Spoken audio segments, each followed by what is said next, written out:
Satu sering lucu kalau orang-orang sampai zaman sekarang nih masih kayak macam terlalu amat sangat fanatik begitu. Kayak macam itu tuh pribadi saja sih sebenarnya. Kayak macam kita berdoa juga tidak boleh harus kayak macam di Alkitab lah, orang bilang kalau kita puasa tidak boleh bikin muka kering. Tidak boleh iya seperti itu. Seharusnya beragama itu seharusnya senatural itu sih, tidak boleh sampai komentar orang kayak macam kau punya itu jelek, saya punya lebih bagus kayak apa sih begitu. Jadi mending kayak ada yang bahas begitu mending dibikin lelucuan saja Om. Malah saya juga kalau ada yang bahas begitu malahan saya bikin tambah dia tambah tindik piercing. Datang kalau punya tamu-tamu ladies cewek-cewek itu kadang-kadang piercingnya di tempat yang aneh-aneh Om. Jadi ya sudah, kita sebagai profesional tuh kita harus profesional sekali. Iya, kita harus bikin, jaga rahasianya, tidak boleh kita habis bikin tidak boleh cerita-cerita kayak macam ini saya pernah begini bikin dia di sini ya. Gitu tidak boleh. Itu kayak macam kita kedokteran lah. Ada ungkapan beta mau berbagi di sini. Benjamin S bilang begini, beb omong pakai bahasa Kupang, rezeki sone kemana, tapi lu sone kemana-mana lu son ada rezeki. Iya betul. Itu Benjamin S punya pung jargon. Jadi kalau mau coba-coba mendingan coba yang bagus. Dan Om Boban juga pernah yang begini. Kita kalau sudah ditaruh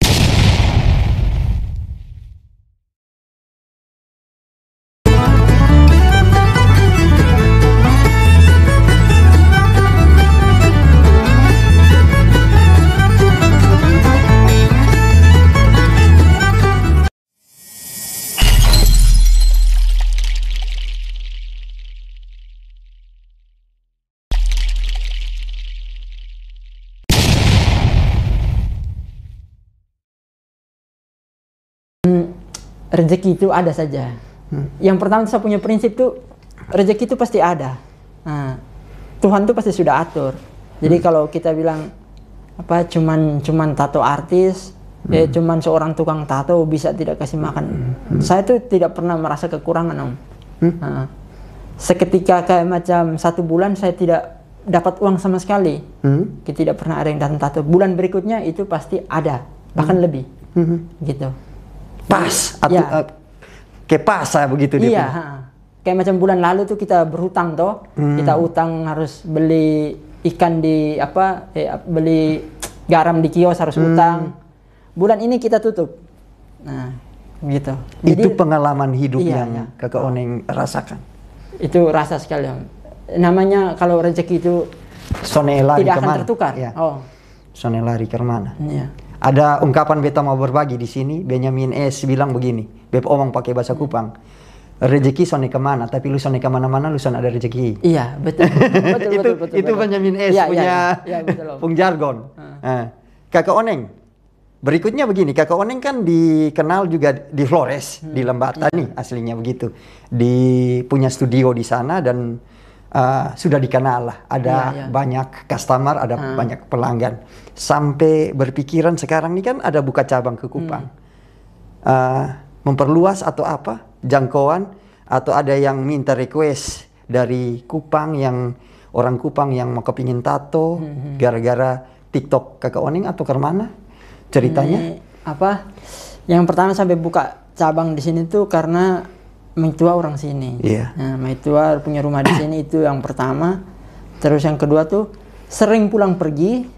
Jadi kayak macam kalau pergi ke sana tidak kerja kan tidak mungkin toh kita mau dapat uang dari mana. Nah, jadi dari Luleba ke sini bawa alat tato di tempatnya orang atau di kos-kosannya itu kan tidur di bawah lantai.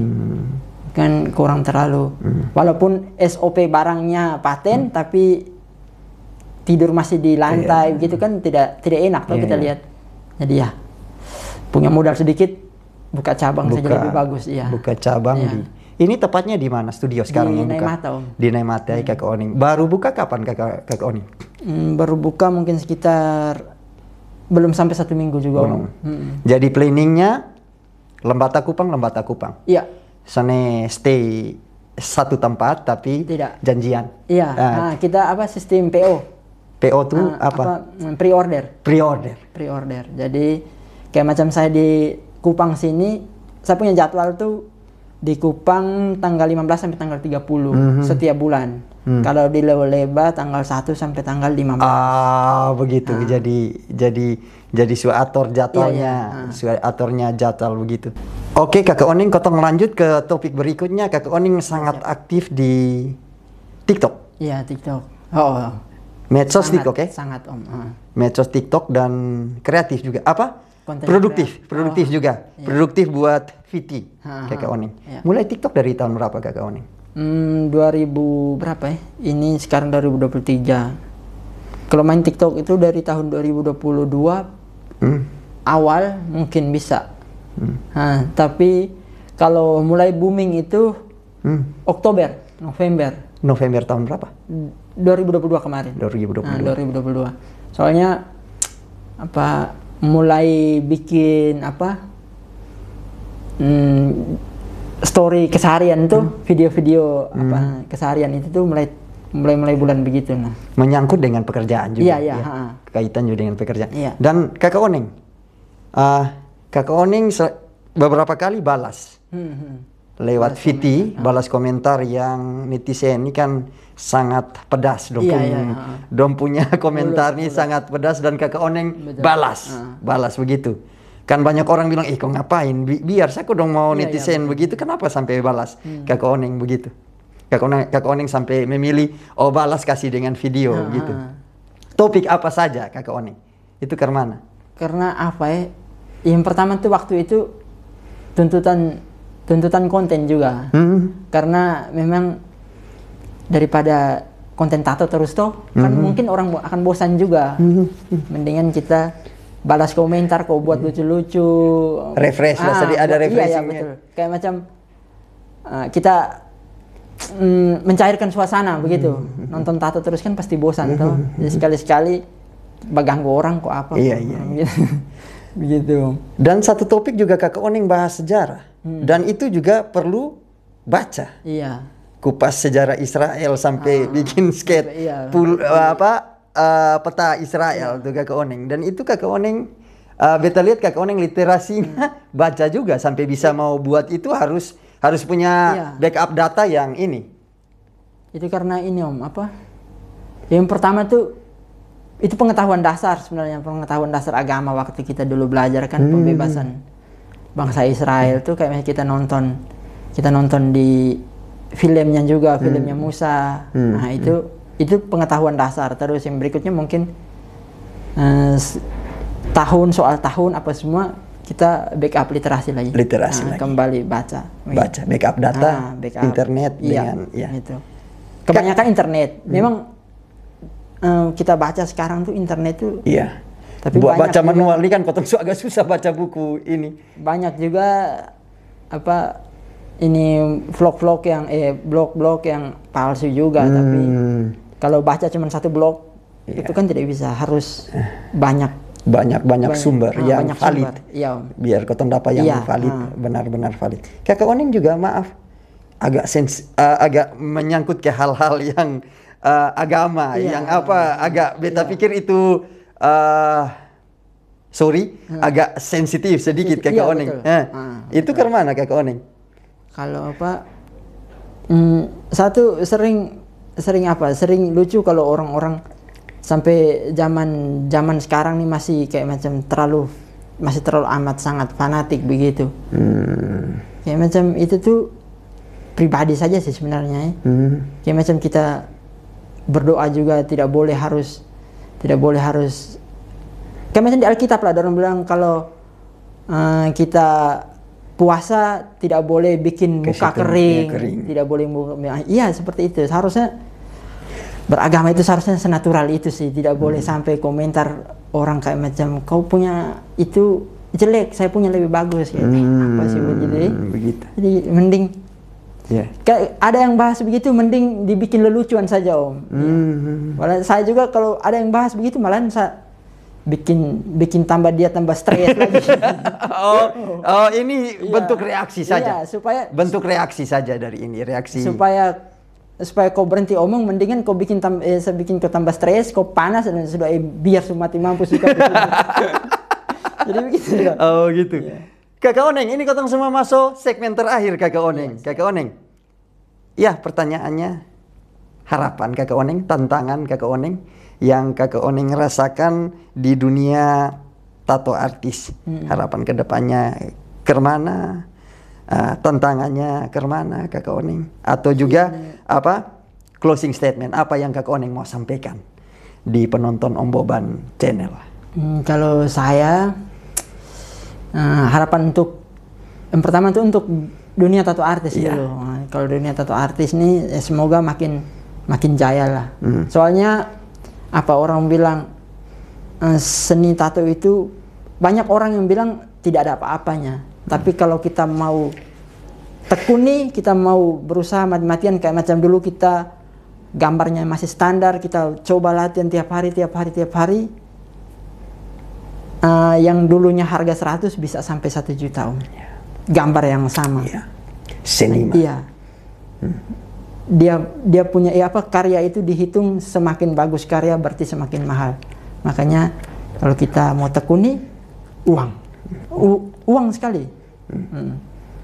Kalau yang berikutnya itu untuk para customer.